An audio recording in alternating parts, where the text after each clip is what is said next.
Welcome to Today's Issues. Join us for the next hour as we offer a Christian response to the issues of the day. Here's your host, Ed Vitagliano.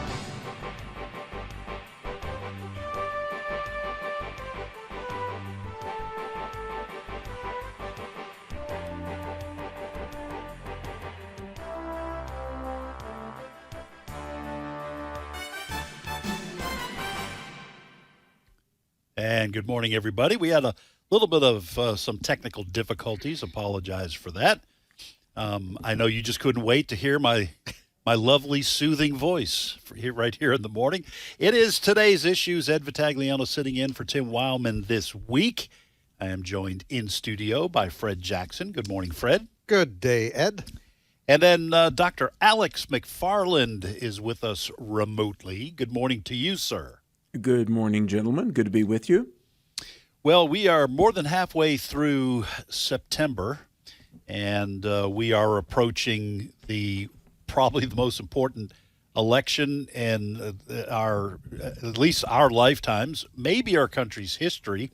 But you know what? Before we get into talking about some of that kind of stuff, folks, Fred Jackson forwarded to me, I don't know, about an hour ago, maybe less than that, this incredible story that is now breaking in the Middle East. Fred, let our listeners know what's happening. You know, when I came into work this morning, there was a headline. Apparently, the Israeli cabinet had met late last night, and coming out of that, Prime Minister Netanyahu had said they are ready to step up the fight against Hezbollah in Lebanon. Because ever since October the 7th, the massacre that Hamas carried out in southern Israel, Hezbollah has also been sending missiles into northern Israel, forcing people who live in northern Israel to flee.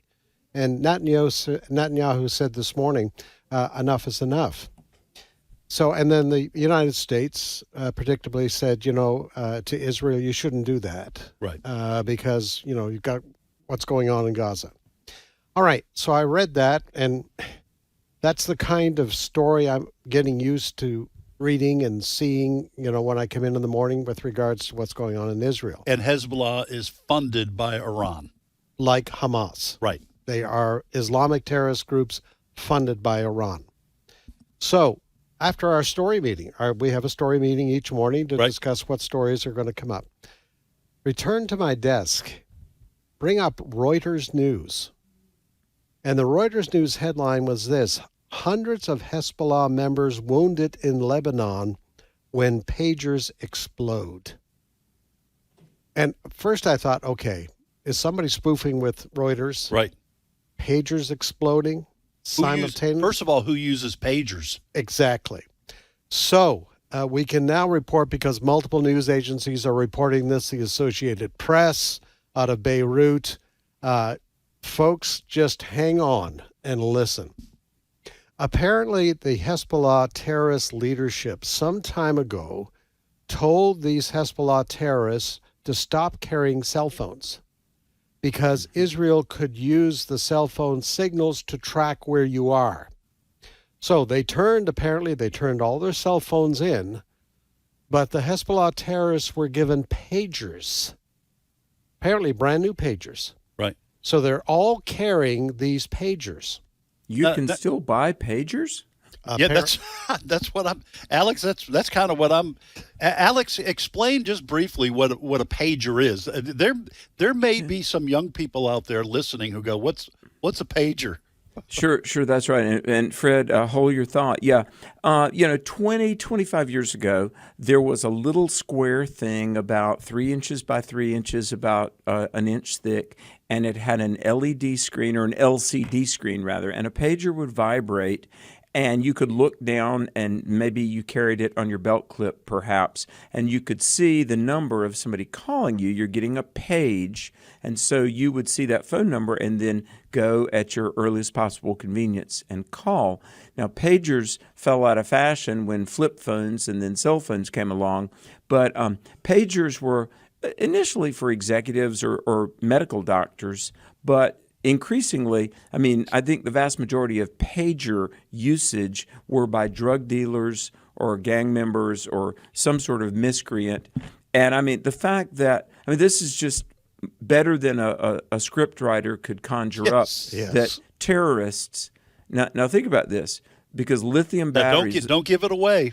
Fred hasn't told the part here. The punchline, Yeah, the punchline. By the way, there's another story that needs to spin off of this that we could talk about, the lithium batteries that, according to the green energy cult, lithium batteries will be the world's salvation. Yeah. I disagree, but anyway, pagers were a thing 25 years ago before really cell phones, flip phones, and then smartphones became ubiquitous. All right.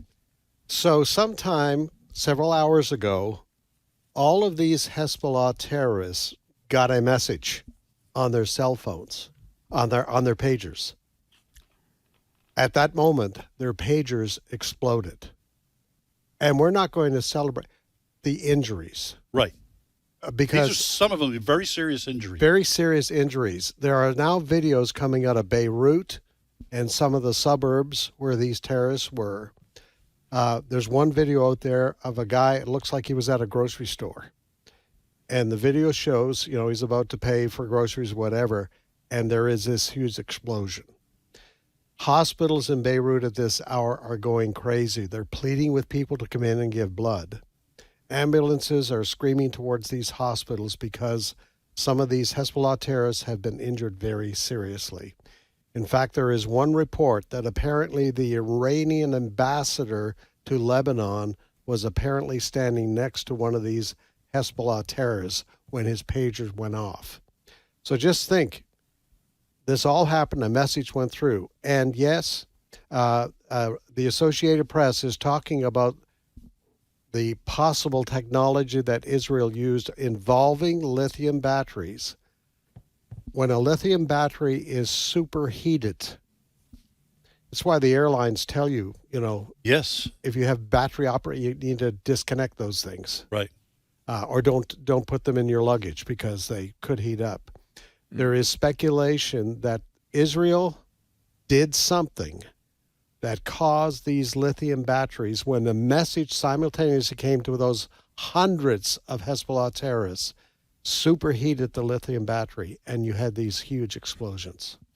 Now, Alex, I just got to say, I was just blown away by this. I'm still kind of stunned by it. This is very Tom Clancy-ish. I mean, Jason Bourne, science fiction, take your pick. And Israel just seems to have, I'm just going to say, the God-given ability to come up with ways to defend themselves or defend itself. Because first of all, you'd have to know what Hezbollah had done. No sense. You'd have to know that. You'd have to know that they were given pagers instead, and then either develop or already have sitting in your back pocket the ability to detonate those batteries remotely and send a message to Hezbollah, Hamas, every terrorist group in the region, and Iran that we have capabilities you've never dreamt of. Well, do you know what?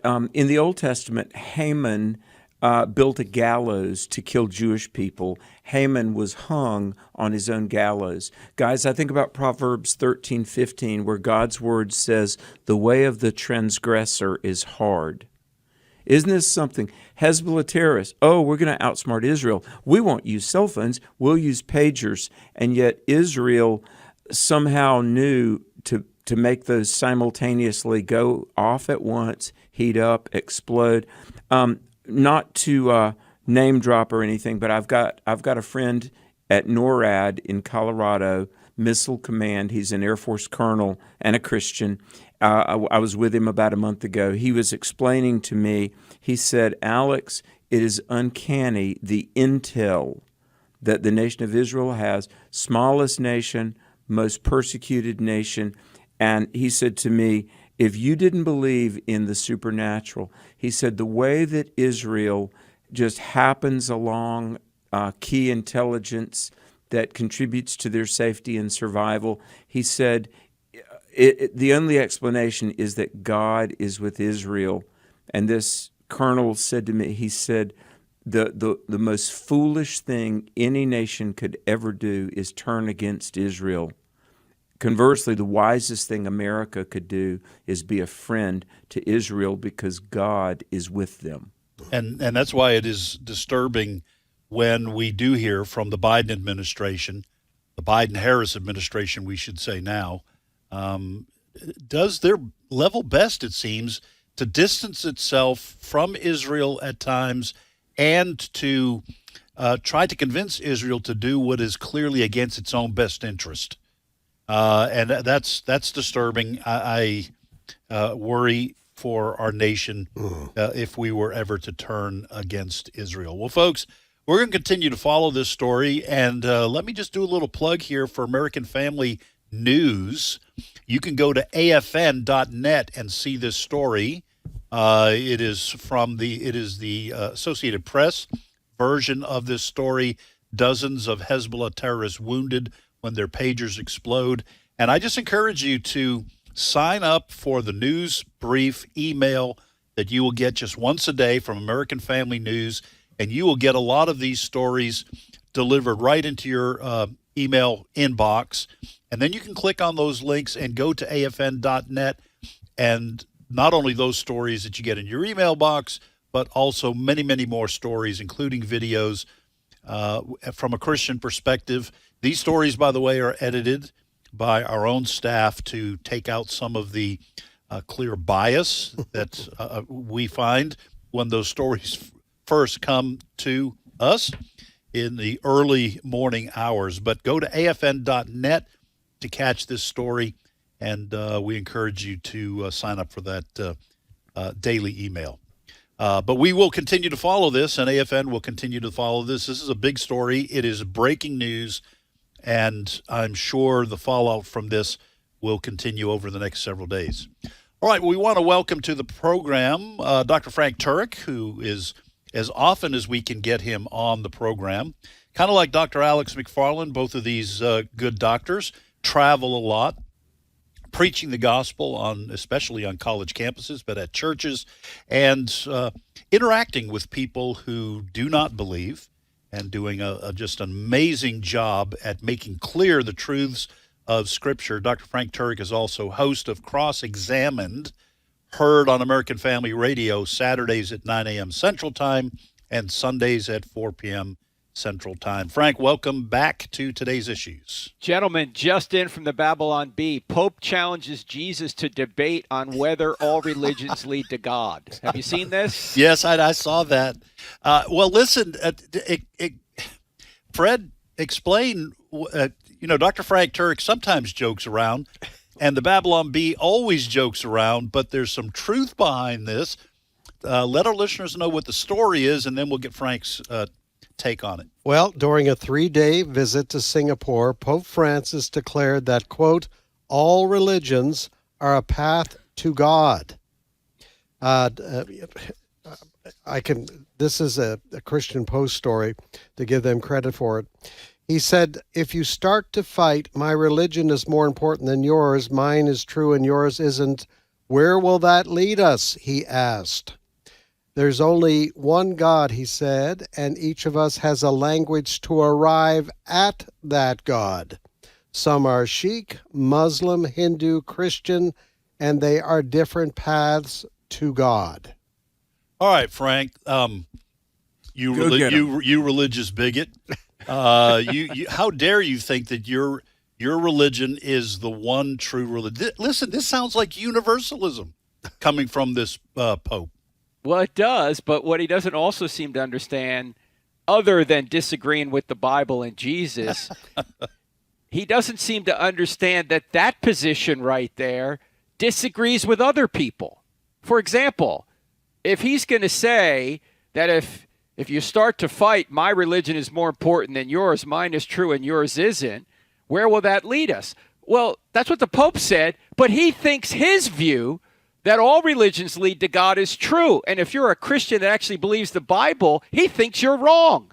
If you're a Muslim that believes the Quran, he thinks they're wrong. You see, no matter what view you take, it's an exclusive view. If you say all religions lead to God, you're disagreeing with the people that say all religions don't lead to God. So he's not avoiding anything here by thinking, well, look, I'll just say all religions lead to God, even though that's not true, as if he's trying to build bridges, when in fact he's. Well, let me just put it this way. Remember the old joke, is the Pope Catholic? Right. The answer today is no. Yes. The Pope is not Catholic. Go ahead, Alex. I know you're chomping Frank, at the bit here. wonderful. And by the way, it's just great to hear your voice, Frank. You too, yeah, I mean, my brother. This is the most un-Catholic Catholic Pope of our lifetime. By the way, one really good Pope, Benedictine XVI, John Ratzinger, several years ago, was very clear that Jesus is the only way to God. So I guess is Pope Francis saying Pope Benedictine XVI was wrong? I mean, can one pope say a previous pope was mistaken, much less Jesus being mistaken? This is, Frank, would it be fair to say that this pope's proclamation is heresy? Oh, totally. That's why the Babylon Bee has another headline, Heresy Jar Installed on Desk of the Pope. Kind of like what they call it, a swear jar or something. That's You right. you have to drop a quarter in if you. That's right. If you lose control of your tongue and say something wrong. So I mean, this is- heresy jar. This is That's really hilarious. serious, though. I know we're Yeah. making light of it, but it is really serious to have the head of the biggest Christian denomination, if you will, totally disagree with Jesus. And the Babylon Bee puts it right. I mean, they're making light of it, but in this article where they're trying to say the Pope wants to debate Jesus, here's how it goes. Sources close to Pope Francis confirm that the 87-year-old Bishop of Rome has just challenged Jesus Christ to a debate on how people can get to heaven. According to Francis, the debate has been worked for quite a while now, though he's hoping that Jesus will finally take him up on the offer now. I really need to set the Lord straight, said the successor of the Apostle Peter. We just keep missing one another. One of those prayer tag things, Anyway, I heard Jesus said something bigoted about no one coming to the Father except through me, and that's just so exclusionary. So I've challenged God incarnate to a debate so I can teach him a thing or two about how people come to God. Listen, it is like you said. Listen, we are kind of making fun and mocking here, and as I said, the Babylon Bee is always using satire to try to make a point. But listen, you deal with this view all the time on college campuses. Alex does as well. Students are steeped in this view that if there is any credence to give to religion at all, it is that all roads lead to God. So how would you answer that if a student said to you, I think all roads lead to God? Now, you did make a great argument there on propositional truth. This is an internally inconsistent view, but explain a little bit why it matters that we follow what Jesus said about getting to heaven rather than Pope Francis. All right, well, let's just look at it philosophically for a second. The reason Jesus is the only way to God is because there's no other way an infinite being who is infinitely just can allow unjust creatures like all of us to go unpunished unless he punishes an innocent substitute in our place. Otherwise, the infinitely just God would not be just if he allowed us to go unpunished. So he has to punish a substitute. And who is the substitute? He can't find a substitute in any of us because we're all fallen. We need to be punished for our sins because God is infinitely just. The only way he can find an innocent substitute is within himself. So the second person of the Trinity adds humanity to his deity, comes to earth, lives the perfect life, allows the creatures that rebelled against him to torture and kill him so he could take our punishment upon himself. And then by trusting in him, you can not only be forgiven, but you can be given his righteousness. Now, this is why Paul says in Romans 3:26, he says, God remains just and is the justifier of the one who has faith in Jesus. In other words, he remains just because he's still punishing sin. He has to because he's infinitely just, but he doesn't want to punish us sinners because he loves us, so he punishes himself, the second person of the Trinity, in our place. Look, if you could get to God by being good, there's no need for Jesus, right? This is why Paul says in Galatians 2, if righteousness could come through the law, then Christ died in vain. So there is no other way to be saved than through the one way Jesus has provided. It's not an arbitrary claim. It's not a bigoted claim. It's just the way justice and grace work. Fred? Amen. Fred here. This is not just a local parish priest saying this. This is the head of the Roman Catholic Church. I guess I have two questions. How in the world, with somebody with this point of view, how can they rise to this level? And if you're a local parish priest, you're probably just as appalled as we are in hearing about this. What is the responsibility of the rest of the Catholic Church with regards to saying, wait a minute, Pope Francis is wrong, folks?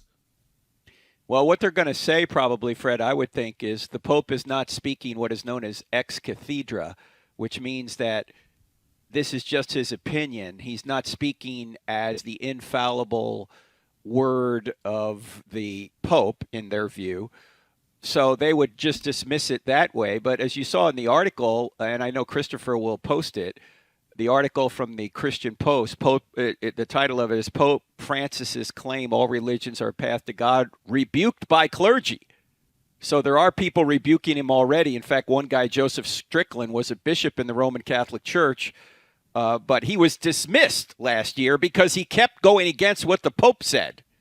So people are going to have to stand up for truth. Your allegiance is not to some bishop or pope. Your allegiance should be to Jesus. Amen. Right. Amen. All right, Frank. Go ahead, Alex. Frank, what you said is great. I've said this on many a college campus. I'll say, look, Jesus claimed to be the one and only way to God. Was he right or was he wrong? Mm-hmm. And I mean, I've had students and an occasional professor say, well, he was wrong. At which point I'll say, okay, let's look at Jesus's resume. Prophesied coming, virgin-born, sinless life, miraculous deeds, raised from the dead under his own power. May I see your pedigree? Right. Okay, you're a mortal, finite sinner. Okay, the prophesied coming, sinless Son of God, rose from the dead, said he is the one and only way to heaven. It behooves us to trust Christ's assessment of what salvation is rather than fallen sinners. Not only that, that's well said, Alex. Not only that, but notice that when people bring this objection up, they're assuming a moral standard. They're thinking that somehow God is immoral for not making more ways to get to heaven. Many of these people are not even Christians. Some of them are atheists. So I always ask them, by what moral standard are you saying this is wrong if God is indeed doing this? And look, we could talk about what about those that have never heard. We only got 1 minute left in this segment, so we can't get into all that. But the point is, it assumes a moral standard that the critic does not have in his or her worldview. So you need to point that out as well. Look, if God exists, and he does, and he is love, and he is, and he's infinitely just as well, then there's nobody in the afterlife who is ever going to say, I got a raw deal. Hey, God was unjust to me. That's impossible. Alex, what do you got coming up this weekend? Do you know yet? This weekend. Oh, I'm sorry. I meant Frank. Sorry about that. Yes, we have a former FBI agent and ex-Muslim who worked under 5 presidents over 20 years. She's going to tell us about what an open border is like, why security is so lax around President Trump, and other issues. So tune in at 9 a.m. Central Time this Saturday for more. All right. Thank you, Frank. God bless you guys. See you. All right, folks, we're going to take a short break, and when we come back, we got more. We hope you'll join us. Thanks.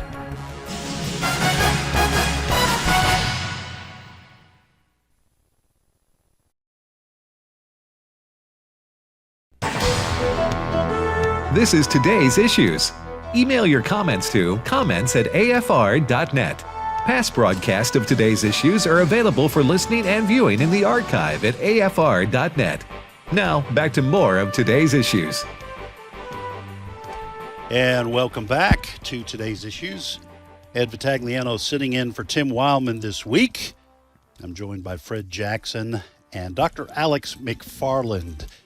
Fred, why don't you go ahead and repeat the top story today that we talked about at the top of the program? Yeah, in case you weren't listening, folks, at the top of the program, breaking news out of Lebanon this hour. And it has to do with something has happened with the pagers being carried by Hezbollah terrorists. As we mentioned, normally they would carry cell phones, but the leaders of the Hezbollah terrorist group told its members, get rid of the cell phones because Israel might track you, the signals coming from your cell phones.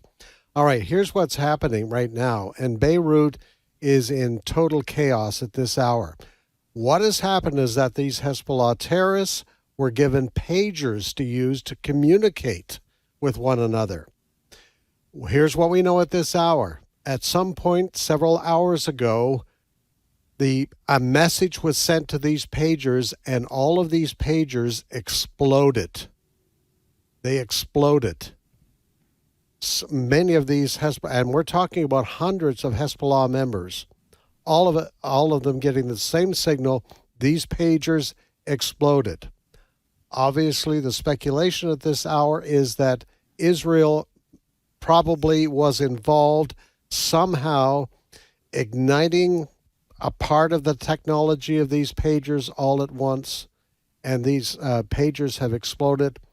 These hundreds of these Hezbollah leaders, the hospitals there in Beirut, they are pleading for people to come in and give blood because some of these terrorists have been seriously injured. We do not have on our website right now any videos, but I will tell you there are videos out there already, cameras that were in stores, cameras in different places, cameras that are catching the chaos that's going on at hospitals there. But once again, the speculation is that the Israeli Defense Forces, as they have been known in the past to have technology and incredible, and I think you said it, Ed, God-given abilities to come up with ways to stop these terrorists. And so that's what's going on at this hour. We are following the story, and we will follow it throughout the day, obviously, and getting reaction to it. Well, and I will make mention of the fact that Reuters, who I think was, I don't know whether they broke the story or if that was just the first news source that you read that had the story, they've updated it and said more than 1,000 people were wounded. That number probably will go up as they are able to tabulate the numbers of people affected by it. But an incredible story. And like Fred said, we don't rejoice at anyone being hurt. But in a sense, it is all-out war against Israel on the part of Hamas and Hezbollah. And, when you attack people, they have a right to defend themselves, and it doesn't always have to be with a rocket. And let's remind people, since October 7th of last year, Hezbollah in Lebanon, so Israel's been dealing with Hamas in Gaza. In the south. Yes. They've also had to deal because Hezbollah immediately began to throw missiles and bombs into northern Israel, forcing Israelis who live in northern Israel to leave, to abandon their homes. So Hezbollah terrorists aren't nice people. As you say, Ed, this is war. And this is a tactic that Israel is attempting to use to put a stop to what Hezbollah terrorists are all about. And I think we mentioned in the early segment of the program, there is a report that the Iranian ambassador to Lebanon was standing near one of these Hezbollah terrorists. Don't know what happened as far as his physical condition. But let's remind people, Iran is bankrolling Hamas terrorists and Hezbollah terrorists. And all over the region, they're bankrolling, terrorists in Yemen. I mean, it's just, they are kind of throwing their weight around. Alex, I know we're kind of circling back to this story. We have already dealt with it.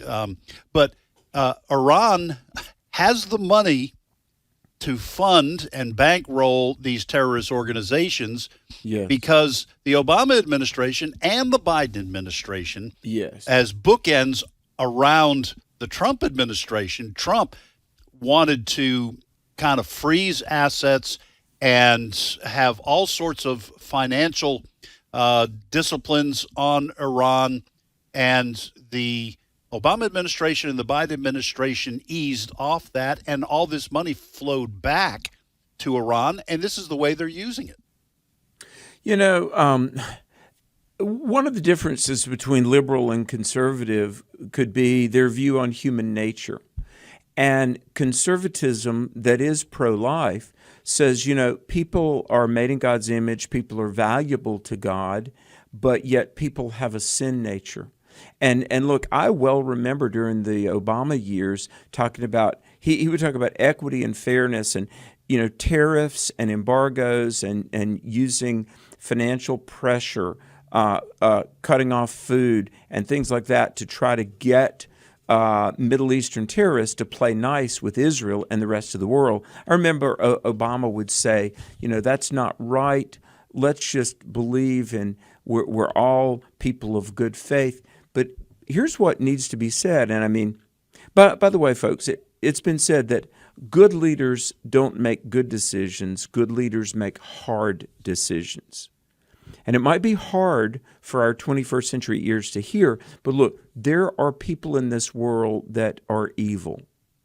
There are people in this world that have malice and, you know, evil schemes against Israel and the rest of the world. And among the evil miscreants of the world are terrorists.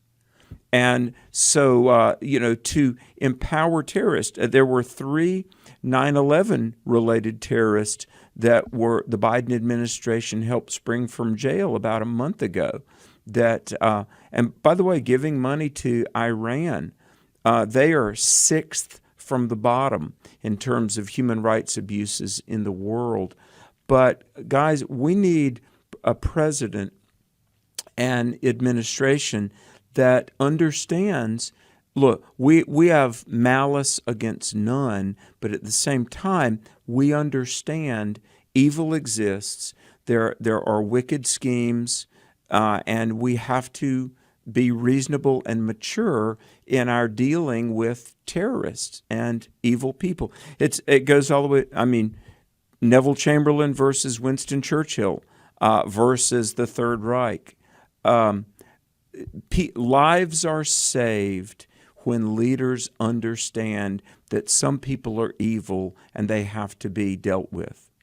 You know, the Obama administration sent, and this was utterly shameful, sent in secret pallets stacked with $400 million of untraceable bills to Iran. Okay? Absolutely, utterly shameful. Not only just bad policy, but to your point, Alex, ignoring human nature.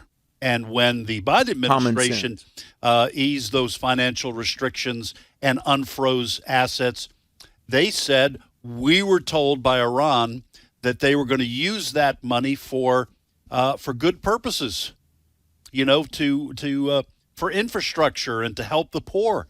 And so who believes? Who would believe a terrorist state like Iran? Who would believe them when they would say, no, humanitarian purposes, that's what we'll use this money for? And yet, since that time, they have continued to bankroll all these terrorist organizations that are creating chaos in the Middle East and trying to obliterate Israel. It really is an extraordinary recognition of the blindness of those on, not just on the radical left, but the left or even conservatives who do not give glory to God and recognize that the Bible is true in its description of human nature. Because there are conservatives who don't believe in God as well. And by the way, TheAtlantic.com about a year ago had an article on how naive Westerners are when dealing with Islamic terrorists. The Atlantic did? Yeah, TheAtlantic.com. And so I guess my point in invoking that story is that, look, this is not just some preacher up on a soapbox or some right-wing conspiracy voice. Very reasoned Western academics that are willing to be honest. And the Atlantic.com had this story. And by the way, if this came from some Christian preacher, it would be inflammatory. But the Atlantic.com said the jihadists are the true Muslims. Yes. That the idea, we hear this mantra ad infinitum, Islam is a religion of peace. I mean, no.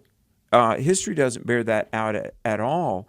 And so we have to understand, and this is only the reasonable, mature conclusion, that they believe they can lie in the cause of Allah.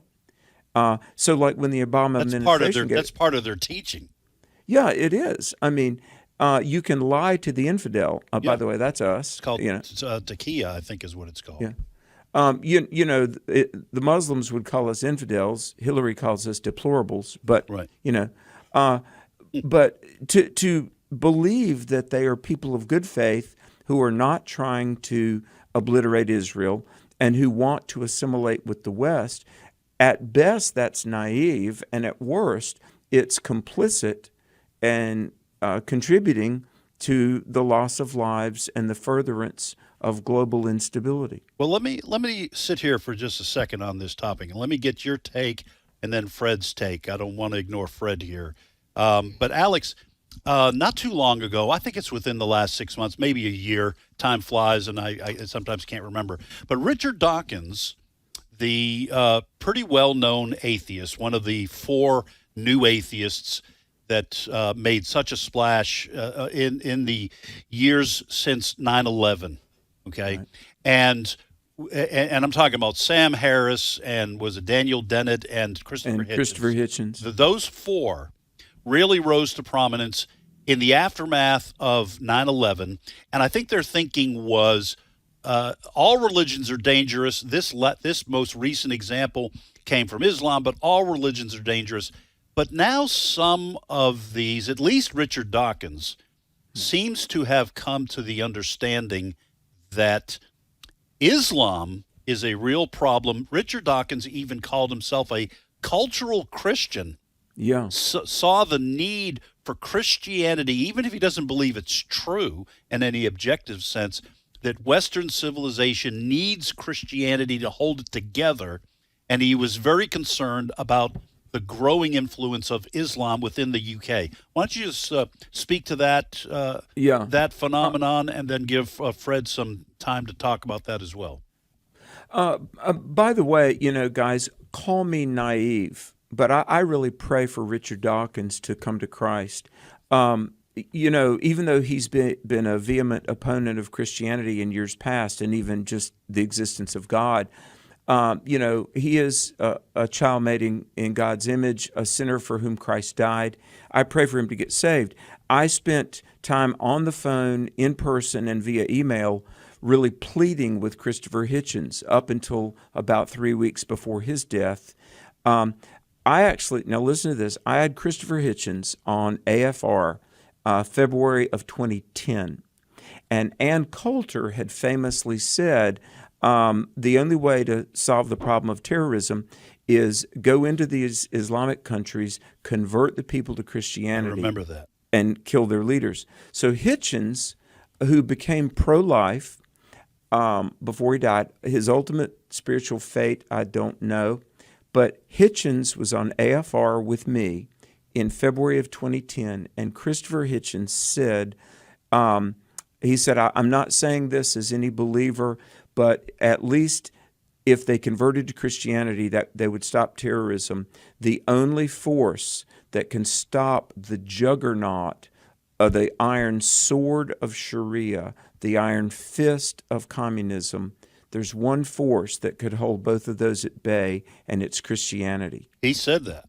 Christopher Hitchens. And so it was March 31 of 2024. Richard Dawkins was walking through London, Easter morning of this year. And the minarets were bleating out their unsettling shriek, calling people in London to prayer. And Hitchens, later that afternoon, Easter Sunday, he said, my goodness, this is Christendom It's Easter Sunday, the Lord's resurrection. Why in London do I hear the minarets calling Muslims to the mosque to pray? Should I not hear at least some choir singing, Christ the Lord is risen today? And I'm thinking, maybe thou art not far from the kingdom. You're talking. But You said Christopher Hitchens. You meant I meant Richard Dawkins. Yeah. I apologize. No, I that's apologize. right. Yeah. Arch-atheist Richard Dawkins this Easter was lamenting the fact that in London he was not hearing the choirs on resurrection morning, but he was hearing the mosques. Yeah. You know, our founder, Dr. Don Wildman, I remember after 9/11, one of his statements was 9/11 was the best thing that ever happened to Islam. Yes, I remember that. And that was a shocking statement to make, but our founder was a bit of a prophet, too. Yeah. Amen. At the time, many people said that's nonsense. Right. But what happened was the spin machine went into action. Yeah. And we had the creation of Muslim student groups on university campuses, which, by the way, a lot of them are now leading the anti-Israel, anti-Jewish protests on our campuses. Right. All right. So all of a sudden, the mainstream media starts saying, as you just alluded to a few moments ago, Alex, that Islam is a peaceful religion. No, it's not. If you really study their history, the real Muslims are the Islamic terrorists because they believe they have the right to force their religion on everybody. Yes. All right. So, what has happened, though, in the West, where it's a long way from 9/11, and so the appeasement machines went into activity in the UK, in places of Europe like Germany. Well, a lot of people on the British Isles have learned about what the real agenda of Islam is. I think it's in Liverpool, where there's a very large population of Islam. There have been attacks from some of these Muslims. Just last week, there was a story out of Germany where the German government, which is not driven by Christianity by any stretch of the imagination, they have now set up very serious roadblocks to every entry into Germany to start screening because they allowed, under their political correctness, they've allowed this inflow of migrants mainly from the Muslim world. Right. And all kinds of crimes, all kinds of attacks against people. And so now they're setting up a stronger border barrier than we have in the United States right now. So the West, it takes a lot, but it begins to learn their ideology, which says, we need to be nice, they're really nice people, and then reality hits. Right. Reality has hit the UK, reality has hit Europe to a certain extent here, but I worry about what's happening in this country. I'm not wishing for another Islamic terrorist attack in this country. Absolutely not. Yeah. But I'll tell you, I fear it. Yes. I fear it. No, you'd have to not be paying attention to not fear it. Yeah. All right, because we've known for a while now with the Biden administration and that wide open border that there were people coming across. Even the FBI, Christopher Wray, has had to admit, he's said on several occasions, that all sorts of red flags. We are, closer to another big terrorist attack than we have been for a long, long time. That people have come across this border, people that have been caught at the border, southern border, who are on the terrorist watch list.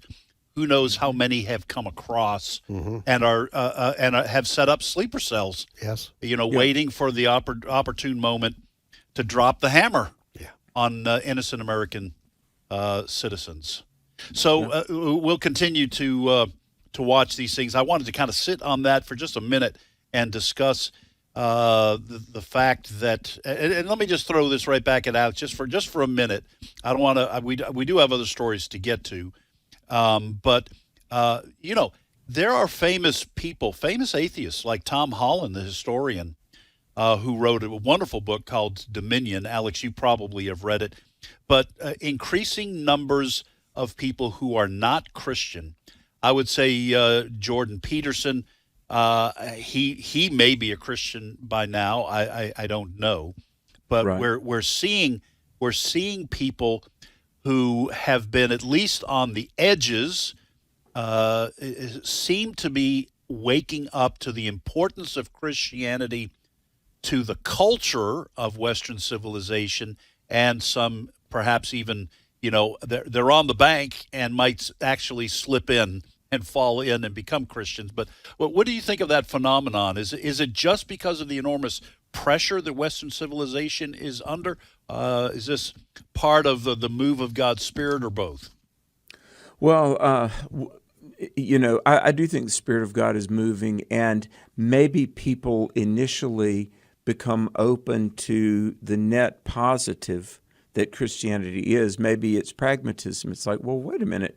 It's better when people behave morally. One of the people that has given some, at least, a tip of the hat to the goodness of Christianity has been Michael Shermer, and From the skeptic group? Yeah, who I know very well. And Shermer, years and years and years ago had been part of the Jesus movement of the 70s, and then he became a professed atheist.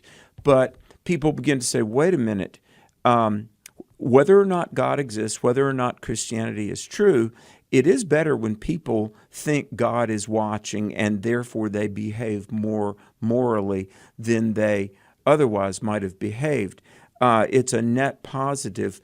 And then, like Jordan Peterson, I was talking with Oz Guinness at the Values Voters Summit last fall, and it's, we need to pray for the Canadian psychologist Jordan Peterson, one of the most influential intellects in the world. Right. And I listened to Ben Shapiro, whom I have interviewed, and these guys are like, wait a minute, Christianity is good. Christianity is empirically verified by historical facts. Christianity changes lives. The dishonest become honest. The promiscuous become virtuous. The killers become loving. Maybe this thing is not only good, but it's true.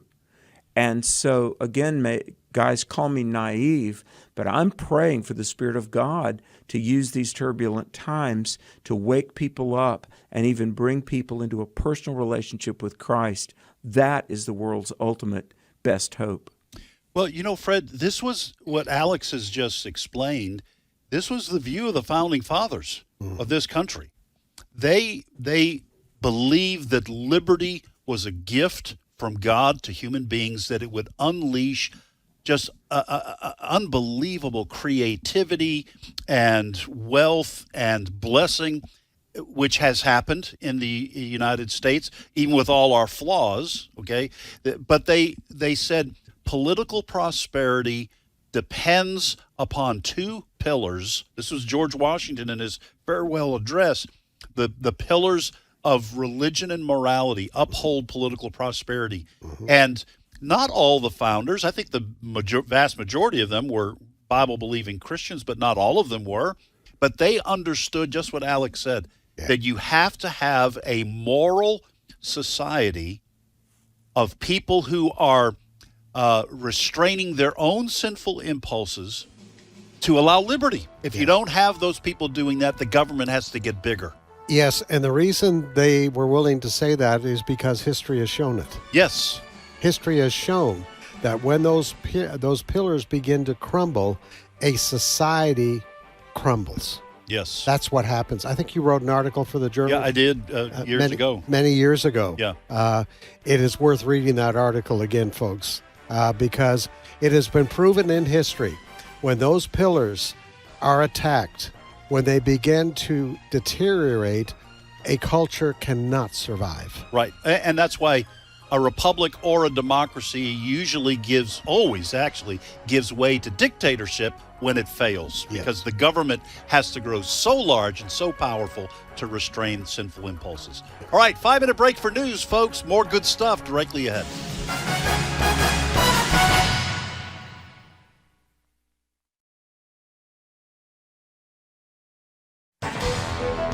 Today's Issues continues on AFR with your host, Ed Vitagliano. And welcome back, everybody.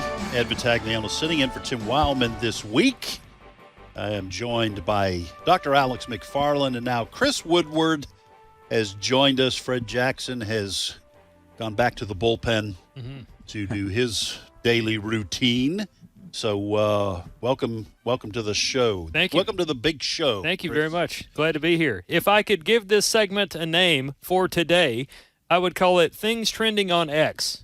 All right. Well, start us off. All right. Something that's had a lot of people talking for a couple of days now, and understandably so, was this very interesting exchange between Republican Vice Presidential nominee and Senator J.D. Vance. He was on CNN State of the Union program a couple of days ago, and then host Dana Bash had several things to ask him about the Trump-Vance campaign's repeated claims that migrants in Springfield, Ohio, some of them, maybe eating people's pets, cats, dogs, things like that. This is something that's been around for a while. Trump even brought it up in the debate with Kamala Harris. Go back and watch that if you need more information. This cut was too long to just play in its entirety, so I have broken it up into two parts. Here is a part where Dana Bash is asking J.D. Vance about inciting bomb threats in Springfield, Ohio, with these constant claims that migrants, some of them, may be eating people's pets, and then we'll go from there. Clip 11. Nobody is disputing that the town of Springfield, Ohio, needs help.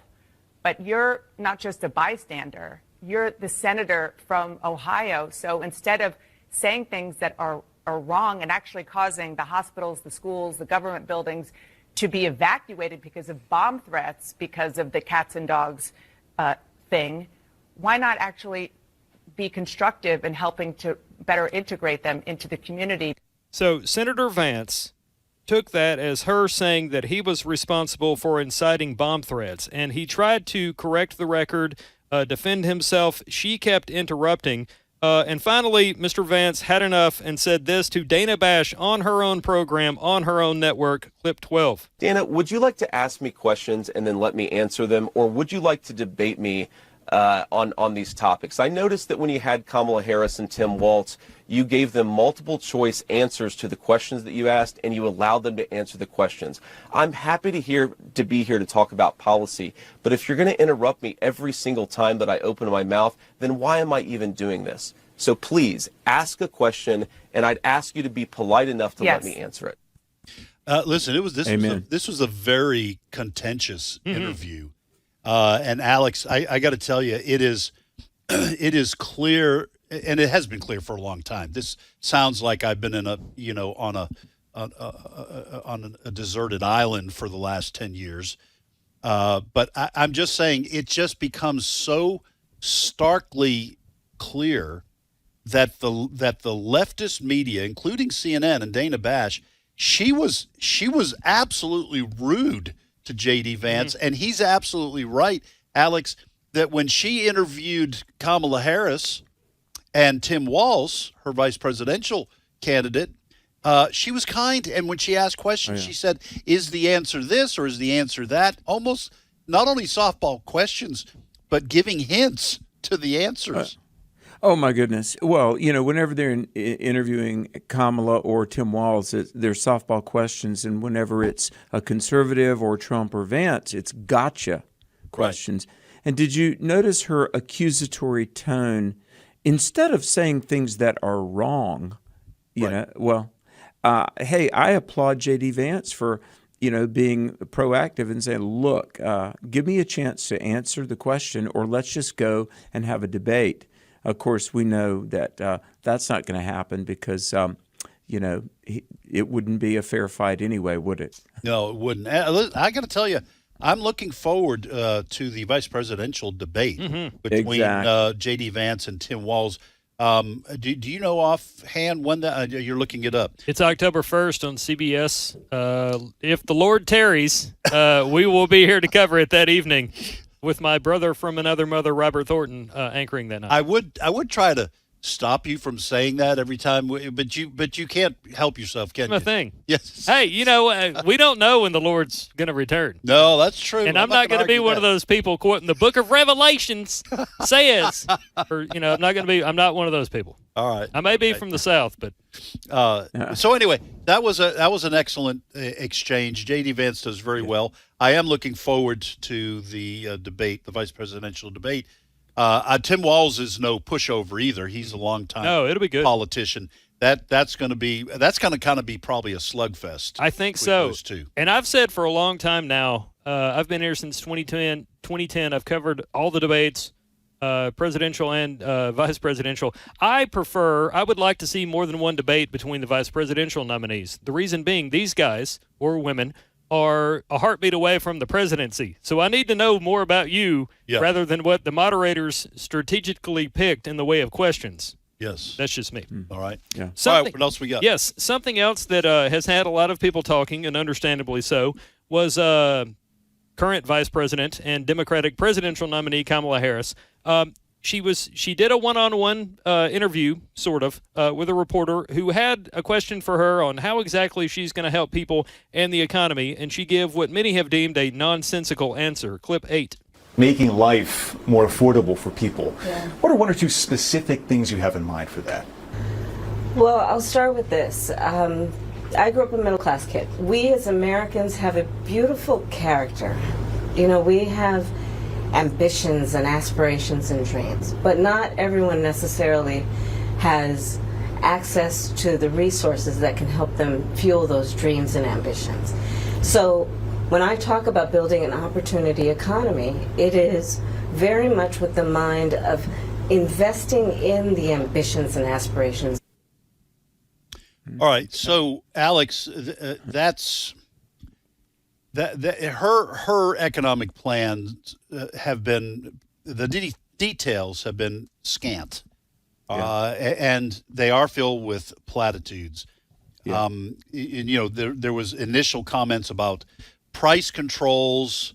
I don't know whether that would include wage controls. She throws around the words aspirations a lot. I certainly understand that it's a true statement that not everyone has the economic wherewithal to go after their dreams. I know that's a true statement. Not everyone can open up a business and those kinds of things.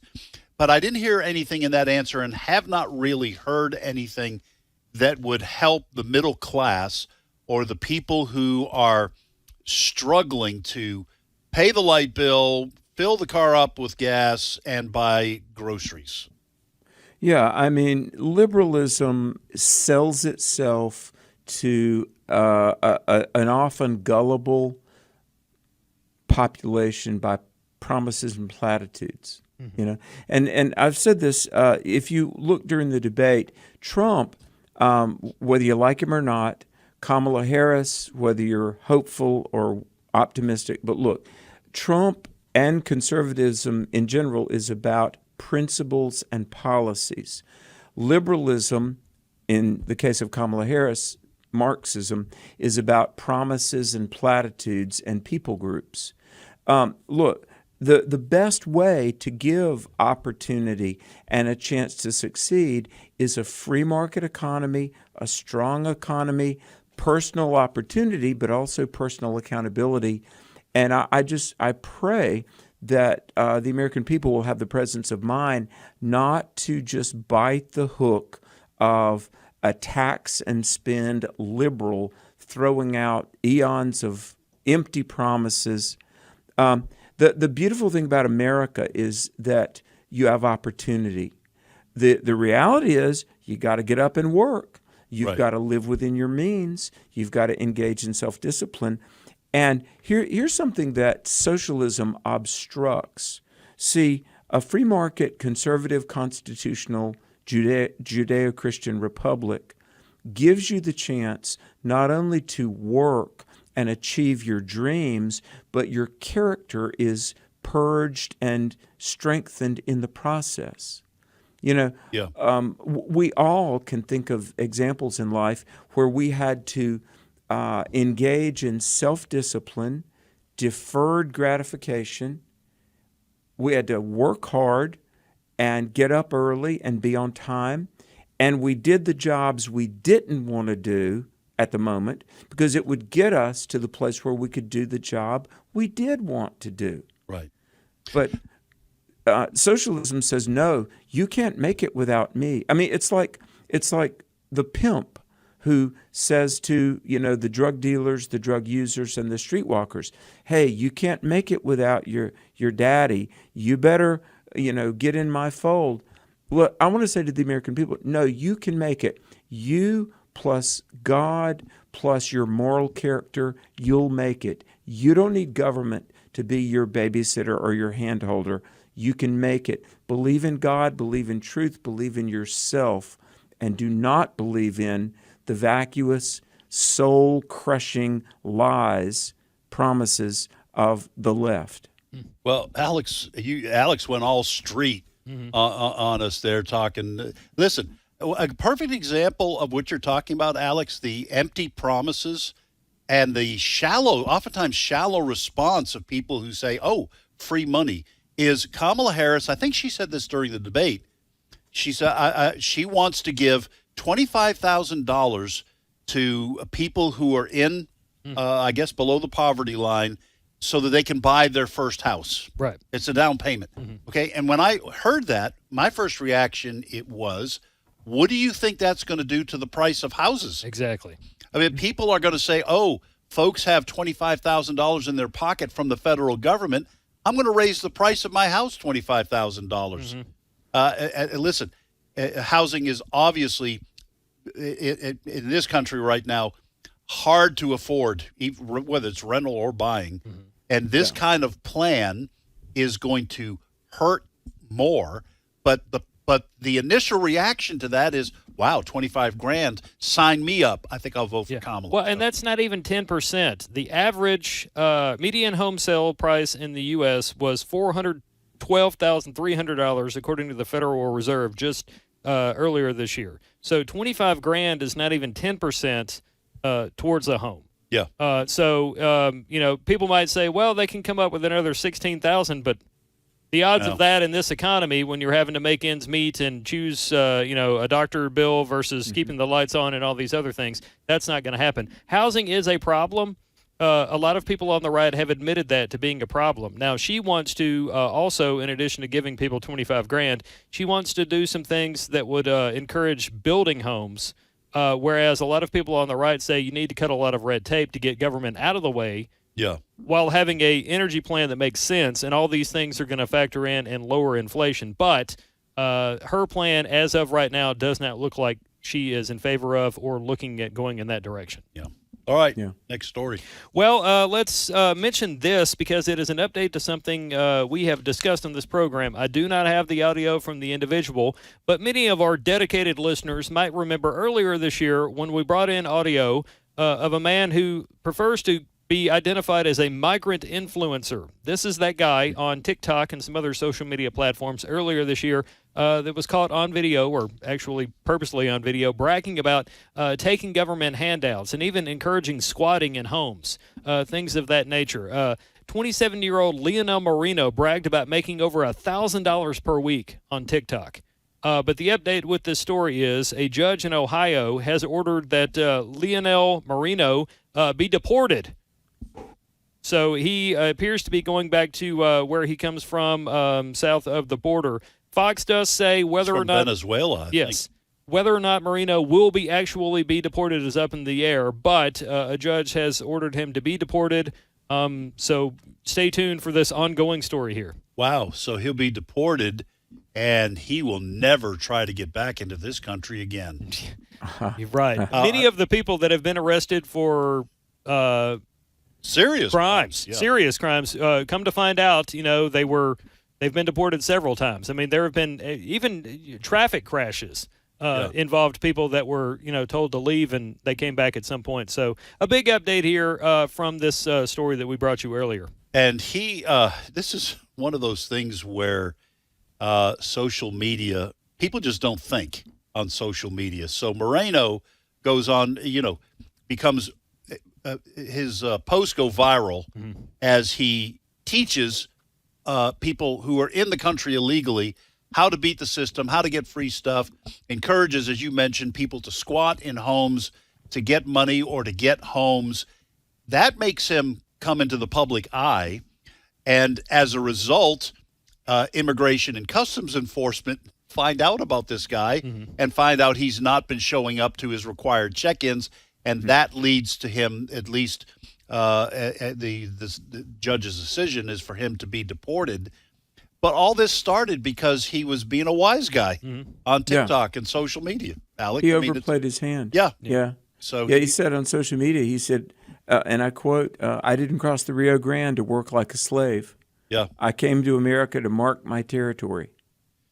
Well, he probably would have continued to get away with it if he had not been so brazen in his disrespect for the laws of this country and the laws, the laws guaranteeing ownership of property, private property. Right. So this has become a real problem with people squatting, and then you have to go through the civil court. Sometimes people give up because they can't get these people out of their homes.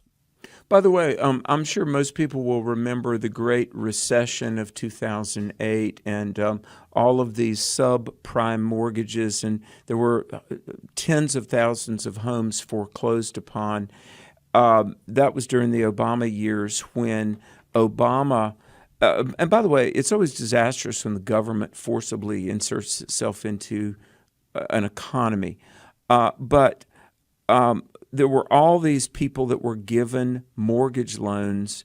I remember this well, and they couldn't afford it. And talking about Kamala promising a $25,000 down payment, well, then there's this little issue called the monthly payment.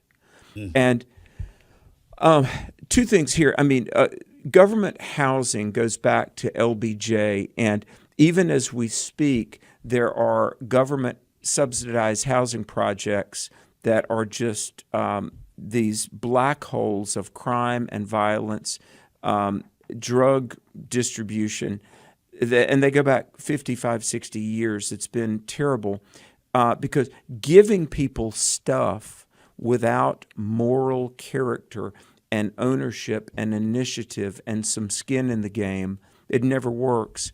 But I would say if Kamala is elected, heaven forbid, and if they just begin to hand out checks for $25,000, look, they're going to raise the debt ceiling. The national debt will further increase. I mean, think about this.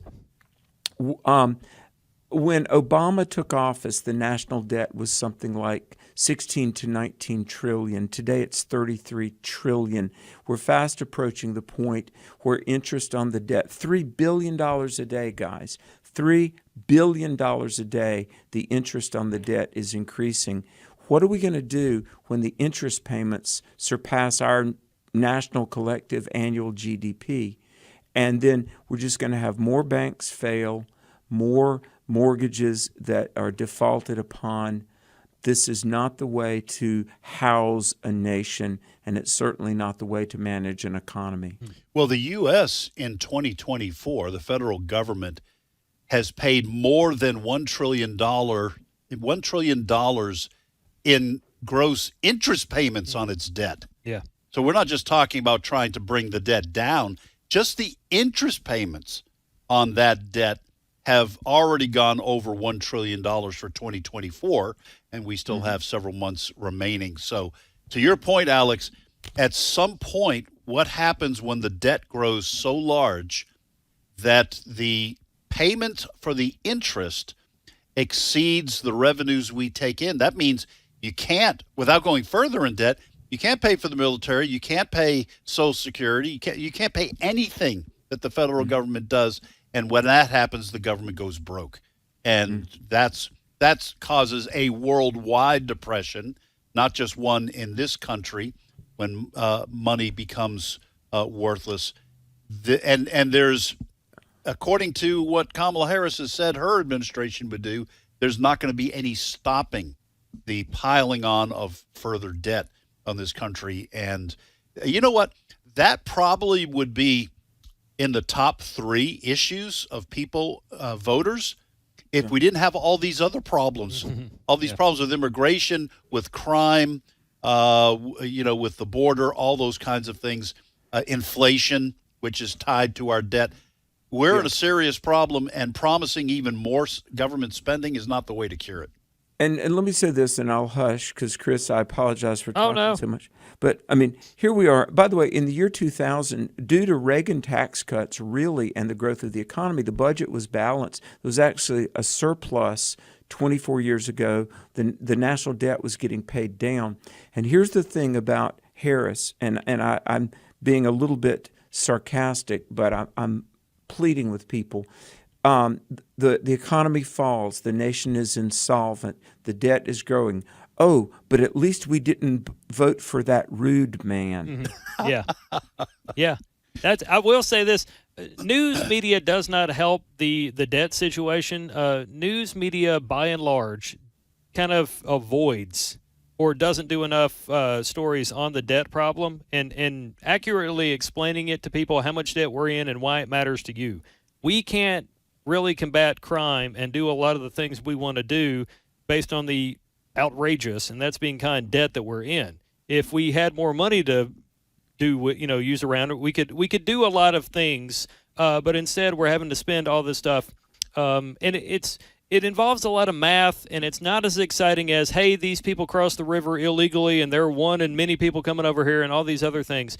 It does need more attention. I am glad you guys are talking about it today, because I do my best to cover it, but there is a lot to go on. There's a lot going on that does require our attention. So thank you. And the fact is that once a large enough percentage of the voting population gets to the point where they refuse to consider any austerity measures, when they insist, no, you want me to vote for you, you've got to promise. You get a large enough percentage of the population who are voting for people who are going to keep sending them money. Alex, I don't know where that ends other than in insolvency.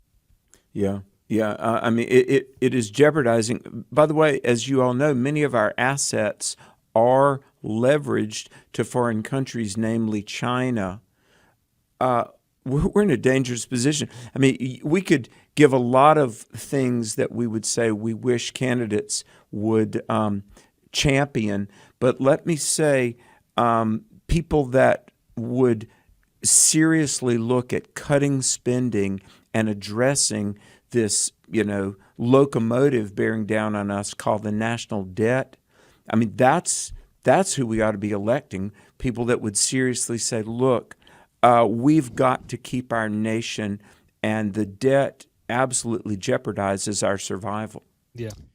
Yeah, it's a frightening situation, and listen, I blame both political parties for this. Yeah, true. The Republican Party used to be the party that called for fiscal responsibility. Mm-hmm. I blame George W. Bush. I do, but I don't. He understood from the election of Bill Clinton that in order to get elected, you have to promise spending on X, Y, and Z. So that's what he started doing when he was running in 2000. And the Republicans have long ceased to be the party of fiscal responsibility. And I would also say that politicians on both sides, and there are exceptions, by the way, there are people like Rand Paul and Ron Paul before him who have demanded fiscal responsibility. But members of Congress, their number one job is to get reelected. If you had people in office who said, no, my number one job is to do what's good for our country, even if I don't get reelected, you might have more people demanding fiscal responsibility. All right, folks, with that, we are done. More great programming directly ahead on AFR. Hope you'll stay tuned. Lord willing, we will see you right back here tomorrow.